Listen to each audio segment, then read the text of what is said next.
পাহাড়ি ঢলে নেত্রকোনার কলমাকান্দায় খারনুই এবং নাজিরপুর ইউনিয়নের কয়েকটি গ্রাম ডুবে গেছে, তলিয়ে গেছে রাস্তাঘাট। এই বিষয়ে বিস্তারিত জানাতে যুক্ত হচ্ছেন সহকর্মী মির্জা হৃদয় সাগর।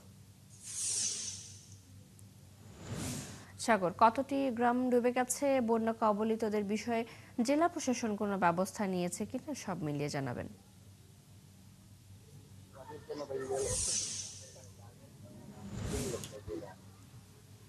সকালেই জানাচ্ছিলাম যে নেত্রকোনায় বৃষ্টি হচ্ছে।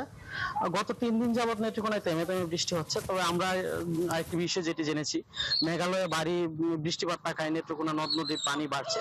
পাশাপাশি নেত্রকোনার কলমাকান্দা ও দুর্গাপুরে পাহাড়ি ঢল নেমেছে। কলমাকান্দার উপজেলা প্রশাসন থেকে আমরা যে তথ্যটি পেয়েছি, কলমাকান্দা ইতিমধ্যে 3টি ইউনিয়নের প্রায় 20টি গ্রাম প্লাবিত হয়েছে। 20টি গ্রাম প্লাবিত হলে গতকালকে এই গ্রামগুলোতে ভোগান্তি শুরু হয়েছিল।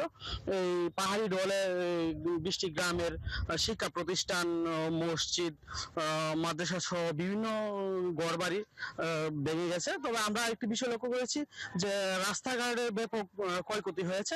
পাহাড়ি ঢল নামার ফলে রাস্তাঘাট ভেঙে চলে গেছে, কোথাও কোথাও দেখেছি আমরা নদীর পার বিলীন হয়ে গেছে। আমরা উপজেলা প্রশাসনের সাথে কথা বলেছিলাম।